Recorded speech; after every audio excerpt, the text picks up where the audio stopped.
Hey guys, this is again your Shia Rola, your digital marketer as well as your VA coach, and welcome back to my channel.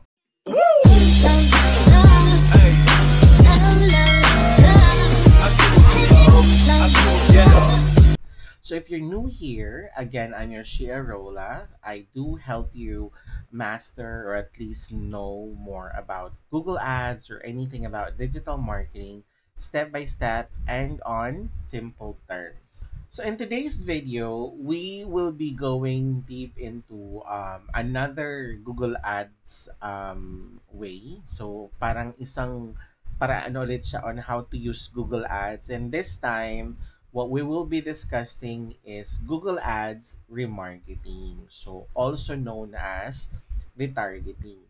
So alam na natin kung paano mag-create ng search campaign, ng display campaign, ng PMAX, as well as we've discussed a little bit of shopping campaign already. And na-discuss ko na rin sa inyo kung paano gumawa ng basic audit or optimization. And you can just check the other video. Pwede nyo po siyang i-play all sa ating playlist kasi nandun po lahat yung ating video. So this time, ang i-discuss natin is Google Ads remarketing. Para saan ba yung remarketing and bakit ba siya kailangan? So, magdi-discuss tayo niyan. So, if you have ever experienced yung may pinuntahan kang website, tapos after nun, nung umalis ka sa website na yon, you started seeing their ads everywhere. Yung para bang, pumunta lang naman ako sa Nike na website, tapos maya-maya, every time na nasa um, internet ako, lalabas dyan yung Nike or lalabas yun ng kahit anong shoes nila, mga ganon.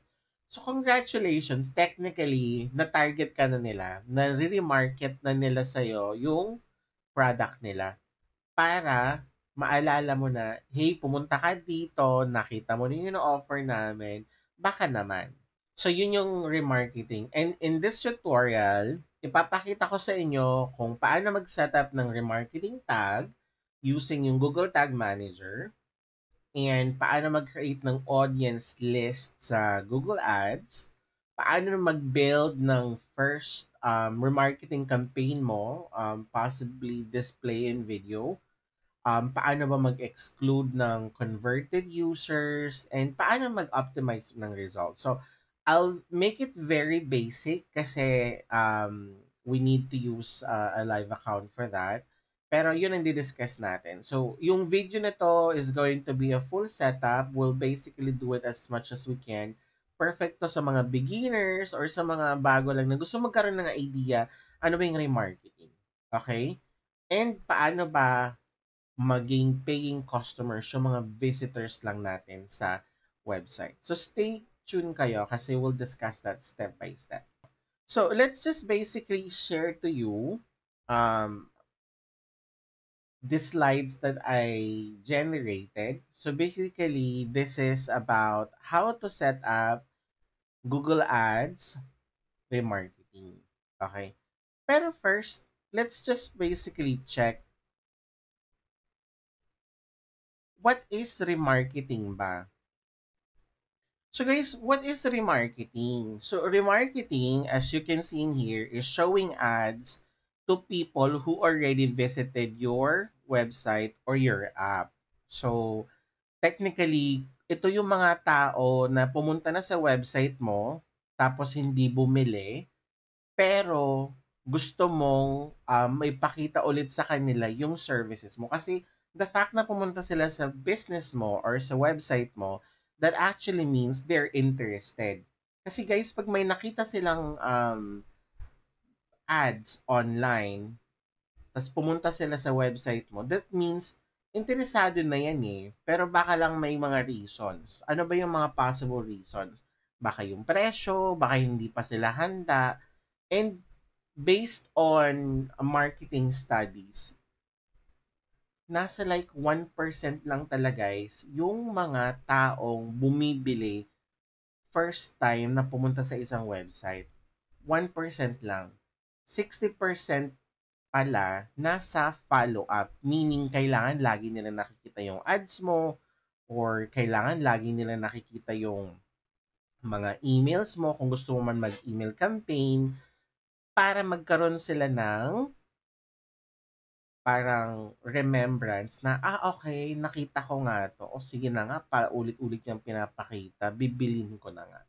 So technically, it helps you stay top of mind and increase conversion. So, 'pag nag-ano ka kasi, I'm not sure, mas maganda ba example is yung 'pag pumunta ka ng TikTok, tapos may nakita ka dun, magandang outfit siya, tapos hinart mo siya or in-add to cart mo pero hindi mo chineck out.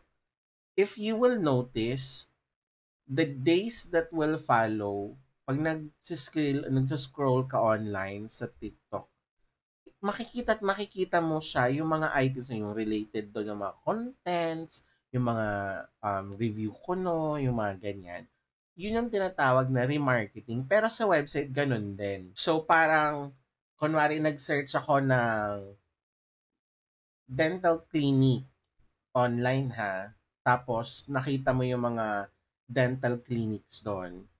After nun, pinuntahan ko yung isang website, let's say smilerola.com. Pag pumunta ako sa website na yun, pero hindi ako nag-book, later, pag nag-search ulit ako ng dental clinic, automatic, ang unang lalabas is yung website na pinuntahan ko na. Kasi technically, na-target ka na nila. They already know na you've been to that website. So, ikaw unang papakitaan nun. So technically, yung remarketing guys will help you go back to the people na nag-visit sa website mo. It's more like a friendly reminder na nagsasabing you forgot something or like nakita mo na kami, you already know us, you just need to bring these items back, yung mga ganon. And applicable to sa display, sa search, and sa mga YouTube videos. Kasi yun talagang pinakamaganda na i-remarket kapag display siya. So, next is, ano yung prerequisite before you start? Ano ba yung mga kailangan na meron ka? So, there are 4, okay? Kailangan po meron kang active na Google Ads account, which is normal. Hindi pwedeng wala kang active account. Second is Google Tag Manager or naka-install na yung Google Ads tag mo sa website mo. And we've discussed that the last time when we created conversion tracking. Di ba pag nag-create ka ng conversion tracking, nag-install ka ng Google Tag sa website mo. So, dapat nandun po yun. And pangatlo, yun nga, yung conversion tracking naka-set up na siya. And pang-apat, dapat po may traffic yung website mo. Hindi ka po pwede mag-remarket kung wala ka pong traffic. Kasi sinabi po siyang remarket kasi ang prerequisite po dyan is dapat may mga pumunta sa website mo. So let's say merong 200 na pumunta sa website mo. Can you remarket? No, kasi 200 lang siya. Ang konti pa lang niya. Ang inaano nila, pinaka the best nila for you to really remarket is you need to have thousands of visitors. Kasi kung 200 lang po yun, ang konti po, magagastos ka lang ng bongga. So, normally, people or Google Ads Manager who does the remarketing, ito yung may mga 4,000, 5,000 visitors sa website nila in a month kasi pwede po nilang i-target po yun. Actually, konti pa yun eh. So, before you do remarketing or before you advise your owner for Google Ads remarketing, check their traffic muna. Baka kasi hindi naman siya needed. Okay? So, let's go with the steps. So, technically, the step 1 is that we need to set up your remarketing tag. So, paano ba mag-set up ng remarketing tag? Nandito na po yung steps. I will show you the steps, pero all you have to do is go to Tools and Settings, then Shared Library, then select mo lang yung data sources mo. So, ipakita natin siya gamit itong account ko. Ito yung aking Sandbox account. So, ito po yung sa Philippines. So, punta po daw tayo sa Tools and Settings. Ito po yung Tools and Settings. Then, punta tayo sa Shared Library. Then, Audience Manager. Ang problem po dito is, pag nandito ka po sa Audience Manager, you have to go to your data sources. Pero ang problema, pag nag-data source ka po, nagbago na po kasi ulit si Google. Hindi na po dito. Meron na po siyang data manager which is ito. Pero pwede mo na lang po itong pindutin. So, pag nandito ka na sa data manager, makikita mo po dito yung Google tag. Ito po yung Google tag. So, ano ba nakalagay dito? Sabi niya, select Google Ads tag and click Setup tag para makita mo kung yung website visitor or specific actions na gusto mo. Pero dito, nandito na po siya. Ito po siya, oh. Nakasetup na po yung Google Tag. Remember, isa sa mga prerequisite, dapat nakasetup na po yan. And supposedly, kung may traffic ka po, dapat lalabas dito, good po yan. Okay?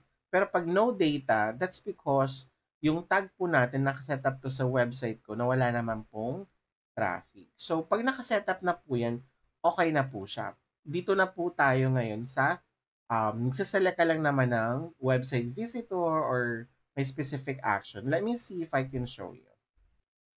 Okay. So, guys, ito yun. Pag clinic mo yung manage dito, okay, nandito po siya lalabas. Ito yung settings na makikita nyo dapat. May option po dyan dito na to do yung website visitor, etc. Kung ano po yung kinukuha nyo. Ngayon, may issue po kasi tayo dito kasi hindi naman natin siya na-install ng mabuti. Kasi nga po, sandbox natin siya. So, after guys nun, you just have to basically select website visitor or kung ano man gusto nyo. Kasi pwede rin po to sa e-commerce, yung mga nag-submit ng form, tapos hindi naman nag-book ng appointment, ganun po. Pero mas pinakabilis po is actually ang pinopropose ni Google is yung mag-install ka sa Google Tag Manager. Kasi yun po yung pinaka mabilis. Paano po ba gawin yung Google Tag Manager? Pupunta lang po kayo dito sa Google Tag Manager. Open yung tagmanager.google.com. Then mag-add lang po kayo dito ng tag. So, add a new tag. Pag nag-add po kayo ng tag, maglagay lang po kayo dito ng, let's say, Google Ads Remarketing. Lagay nyo lang po dito. Tapos, magsiselect lang po kayo dito ng Google Ads. Ito. So, select lang po kayo dito. So, again guys, ito siya. Tapos, punta lang po kayo dito sa tag configuration. Then, select po kayo dito sa Google Ads. Tapos, click nyo tong Google Ads Remarketing. Pag pinindot nyo po yung Google Ads Remarketing, ang next po is manghihingi po yan ng conversion ID. So, yung conversion ID po, you can get that here dito po sa data sources po ninyo. Ito po yung pag clinic niyo po tong manage, ito po yung Google yung conversion ID. Yan. Ito may AW. Okay. Kunwari select natin 'yan. Tapos, pupunta lang po kayo dito, then add nyo po yan for example. Tapos, kung active po yun, hindi po niya kasi ma-detect to kasi iba po siya. Ibang Google Tag Manager account yung gamit. Pinapakita ko lang po sa inyo. Pero supposedly, pag tinype mo po yan dito, lalabas po yun dito. Tapos, ma-identify niya, okay, connected yung Google Ad account na to dito sa Tag Manager. Then, dito sa conversion label, i-fill out nyo na lang po yan. Pero optional naman po siya. So, ito lang yung guys gagawin nyo. Pag nakita nyo na yan, the next yung gagawin is, nandito na po kayo sa trigger. Ano ba yung trigger niya? Pag nagpunta kayo sa trigger, for example dito, ang kailangan nyo lang pong piliin is itong all pages. Okay? Pag pinili nyo po kasi yung all pages, so meaning, ang i-retarget niya is yung mga taong pumunta sa website mo regardless kung ano yung page. Remember, yung website nyo po, madami po kasing page yan. Meron po kayong yung homepage, meron kayong service page, meron kayong contact us. So, kung kahit saang page siya pumunta, tapos pumunta siya sa website nyo, so technically, it's a visitor. So, pwede mo po siyang i-retarget. Then, kapag nagawa niyo na po siya, i-click niyo lang po yung save. Pag na-save niyo na po yun, that's it po. Meron na po kayong na-add na retargeting na tag site-wide. So, nandun po yun sa buong website nyo na po. So, that's basically how you do it. Mas madali po siyang gawin kapag sa Google Tag Manager. Kasi po, basta connected na po yung account nyo. So, once you're done with setting up your remarketing tag, kasi guys, hindi pwedeng mag-remarketing na walang tag ha. The next is, i-verify mo ngayon yung tag. And madali na lang po siya.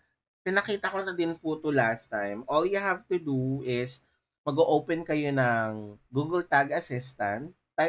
Ano nyo na lang po yan, open nyo na lang po sa website, Google Tag Assistant, then basta nakalagin kayo sa Gmail account kung saan yung account, then i-aano nyo na lang po yon, ilalagay nyo yung preview mode, then mag-work po dapat yun, magfa-fire po dapat siya. Ngayon, after niya po mag-fire, dapat po dito, saan na yan? Lalabas na po dapat yan na active. Okay? Active na dapat yung Google Tag status nyo sa audience manager nyo po. Okay? Dito po yan. Okay? Once you're done with that, once na-try nyo na po, make sure nyo po nagfa-fire ha. Para once you're done confirming na active na po yung tag nyo, kasi madali lang naman po yun. As long as na-save nyo po, magfa-fire naman po yun. Ang next nyo na pong gagawin is, set up kayo ng remarketing audiences. So, madali lang din po siya. Sa audience manager din po to ng shared library. Punta lang tayo ng segments, the new audience, then choose website visitor. So, try natin siya. Ito yung sinasabing audience manager, then ito yung data segments. Ito kasi yung una mong lalabas.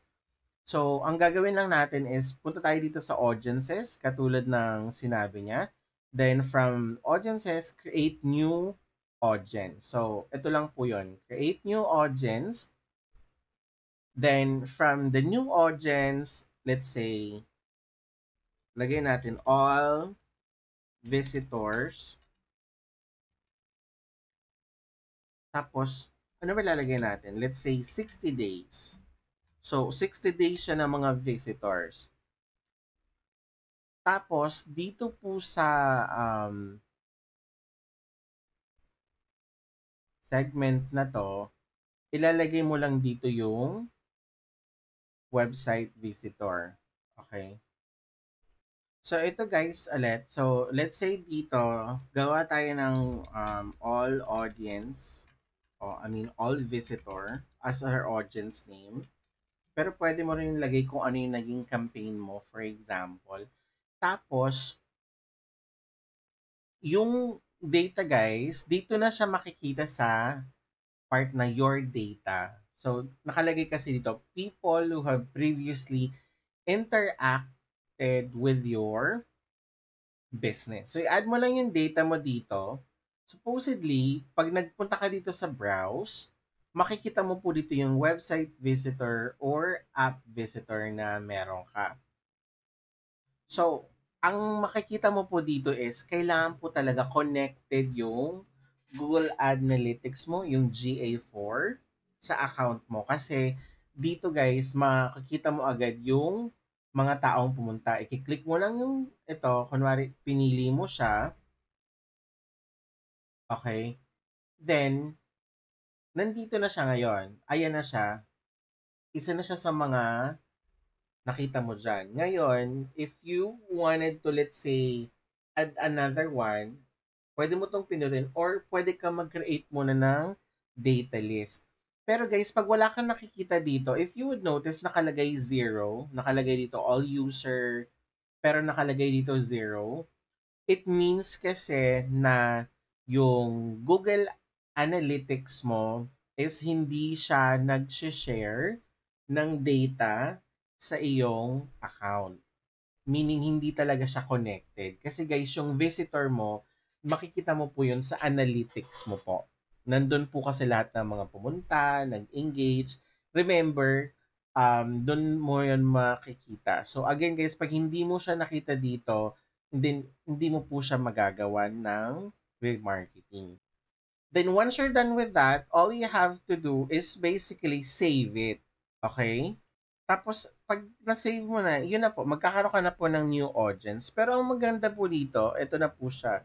Ang pinakamagandang tip po dito is, maglagay po talaga kayo ng, yung may mga, yung mga thank you page, yung mga nagpunta sa thank you page, or yung mga URL nyo na may check out na word, lalo na pag e-commerce po kayo, para ma-retarget nyo yung mga nagpunta sa checkout, tapos hindi naman siya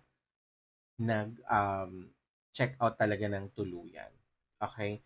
So once we're done with the audience, the next thing na you needed to do is, of course, we needed to create a new campaign. So, ang bilis lang nito guys, technically, naturo ko na sa inyo kung paano mag-create ng campaign.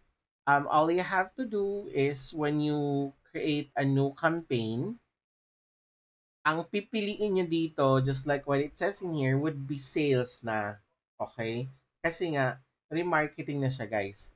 Ang maganda sa remarketing is, warm audience na yung tina-target mo. When we say warm, may alam na sila tungkol sa ginagawa mong business. Remember, pag gumawa ka ng regular search ad, ng video ads, diba yung mga magiging audience mo dun is yung maghahanap ng keywords mo. So, ang tawag po dun, cold audiences. You're technically reaching out para makita nila at malaman nila yung tungkol sa negosyo mo.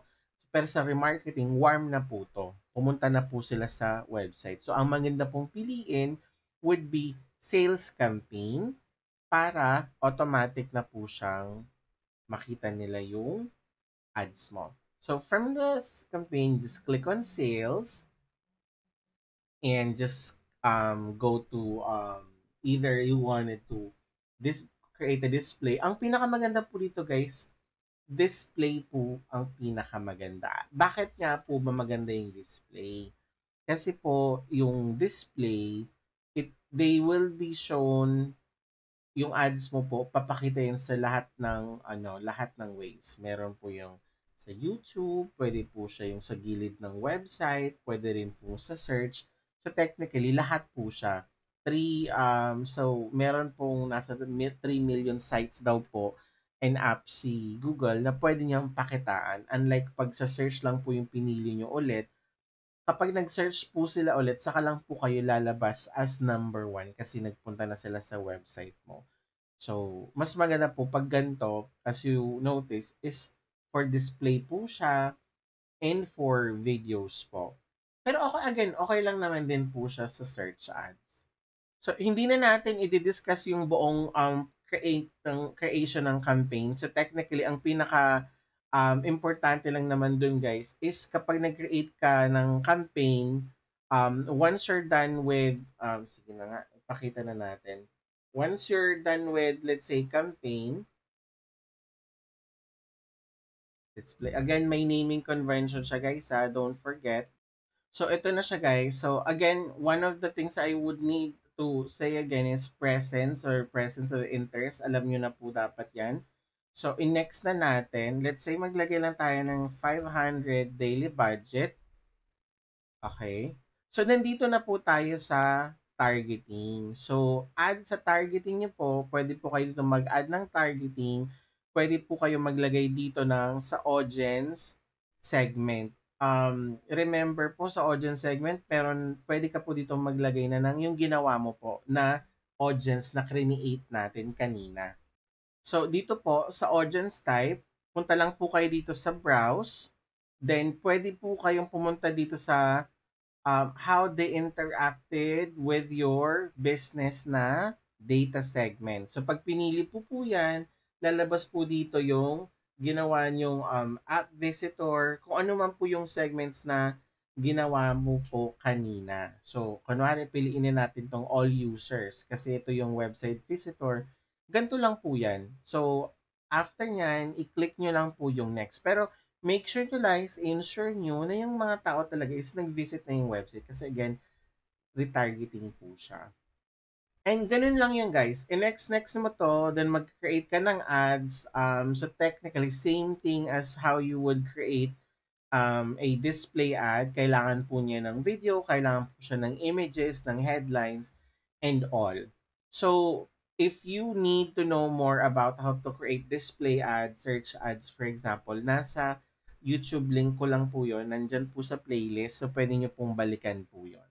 Pero puntan tayo sa next step which is add groups and target audience. So, ito guys, parang ano na lang po siya. I would say yung normal na lang. So, mag-create ka lang naman po dito ng yung retargeting audience list mo, which and mag-adjust ka po ng bidding. Are you gonna go for CPC and target ROAS or kung maglalagay ka po ba ng schedule. So, these are the things I've already discussed during the campaign creation na we did few weeks back.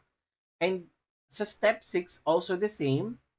For the display, kailangan lang po talaga kayo mag-upload ng banners, yung logos ninyo, make sure na nandun. Yung sa search, make sure na meron kayong strong CTA kasi nga po, retargeting na po siya. Ano pa pag sinasabi nating retargeting? Kailangan, hindi ka na po magsasabi ng the best, let's say, the best shoes na you can wear. Parang ganun. Ibahin mo na. Yung magiging text ad and headlines mo po dun is 20% off, yung parang mga gano'n na. Kasi nga po, tina-target mo na po sila, hindi na po 'to bago. Nakita na po nila yung website mo, nakita nila yung services mo. So, karamihan, yung mga tao, bibili po yan kapag talaga nakita nila na may nag-push. Parang kumbaga sa mga TikTok and sa Shopee, yung mga parang 11/11 sale, yung payday sale, yung mga gano'n. Pag nakita mo yung mga videos nila, 'di ba po, hindi na po sila yung parang, "Ang ganda ng shoes na 'to." It's more of, naku, papahuli ka pa ba, yung mga gano'n. So, yung text ads mo dapat may gano'n ng CTA, stronger CTA na. And sa video, sa YouTube video, syempre kailangan yung assets mo diyan either ginagamit na talaga nila, yung parang nanalo nila sa championship kasi ginamit nila yung sapatos, yung mga gano'n. So again, one tip, personalize mo na yung ad copy and urgency na po. Kasi parang ano na 'to, eh, pangalawang beses na 'to, eh. Parang ang ginagawa ko po diyan normally 'pag ako nagke-create, ang nilalagay ko dun, you've seen how our item works. Other people are getting it. You should get it too, yung mga gano'n. Parang yun, still thinking about it, don't miss this 10% off this Black Friday. Only until November 14. Yung mga ganong CTA, guys. So, yun ang importante dito. So, next that would be the last step. So, technically, you have to launch and monitor your performance. So, after yung ma-launch yan, 24 to 48 hours, dapat may data ka na. Kasi guys, hindi naman to yung, it's given na nagle-learn si Google.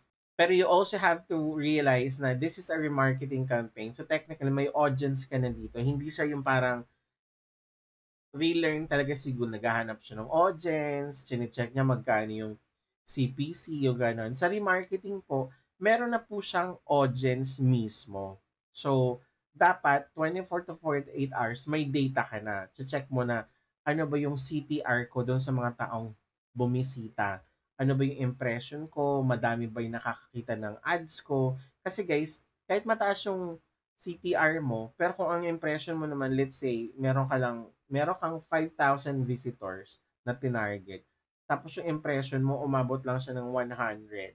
100 lang yung nakakita. Tapos yung CTR mo is 50%. Ano, 50 lang yun. So, ang konti. So, check mo din yon.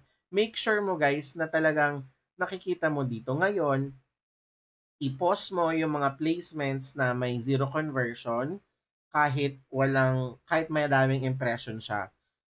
Tapos mag-try ka ng different ad message. I-edit mo yung CTA mo or yung headlines mo. if wala pa rin siya after, let's say, 3 to 5 days, for example. So, kailangan mo siyang i-check, guys, ha? Kasi retargeting, hindi na po siya cold. And, syempre, make sure mo rin na check mo yung cost and conversion.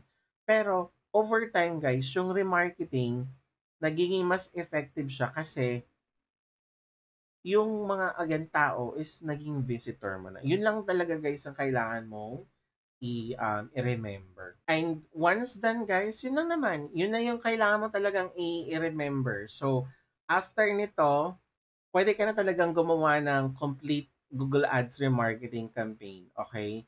So, again, ang pinakamahirap lang naman dito, guys, is yung tag installation, tapos yung optimization sa dulo. Pero yung tag installation, as long as may access ka sa Google Tag Manager, may access ka sa Google Analytics ni customer kasi makikita mo doon yung lahat ng traffic niya, then madali na lang po yun. Then from then on, yung campaign nyo will just follow the warm audience wherever they go. Technically, ang ganda po nitong gawing remarketing when it comes to Meta din. Kasi sa Meta, basta pumunta sila sa page mo, nag-like sila ng video mo, nag-comment, for example, automatic, papakitaan sila nito agad. So, yun lang naman, guys. Also, another thing, may question kasi parang, effective daw ba to pag sa search ads? So, sa search ads, guys, effective po to. Pero, technically, you really have to bid higher kasi yung mga taong binibid mo is pumunta na po talaga sa website ninyo. So, for example, real estate agent ka ha, tapos may tao nag-send ng or nag-search ng buy a house in New York. Tapos, pinuntahan nila yung website mo pero hindi sila kumontak. The next week, let's say, nag-search ulit sila ng best realtor in Brooklyn, New York. So, ang maganda po dito, yung si RLSA, ito po yung tawag sa remarketing list for search ads, yun po yung term ni Google doon. Magbibid siya ng higher sa mga ganong user. Kasi po alam po nila agad na um, pumunta na po sila sa website mo. And yung mga headline mo dyan is, welcome back, let's find your dream home today. Kasi nga po, remarketing na po siya. Just to answer the question, mag-work po siya sa search ads. Ang pinaka-bottom line lang po talaga is, kailangan meron kayong Google Tag Manager, kailangan meron kayong um, audience list na generate. Yung apat po na prerequisite kanina, kailangan po talaga ninyong gawin yon. Okay? So, I know guys na hindi nyo ako masyado nakita sa video, pero if this video help you, you can hit that like button. Mag-subscribe na rin kayo, mag-comment kayo. I appreciate lahat na nagko-comment. And it fills my heart with so much gratitude and happiness whenever someone sends me a message na nakatulong yung video ko. Now guys, there's a lot of videos available in YouTube as well. You can also support other creators.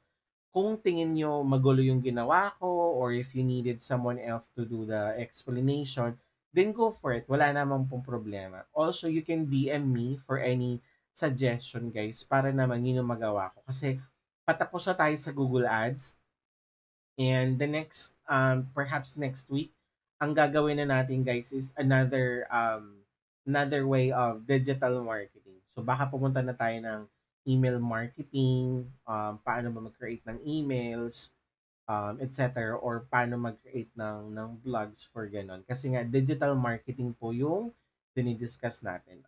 We have a lot of topics na sa Google Ads and I believe that should be it. But just in case you have anything more na you want me to discuss about Google Ads, let me know po. Okay? But again, thank you so much for joining me today and for watching my video. Again, my name is Shia Rola and you have a great weekend.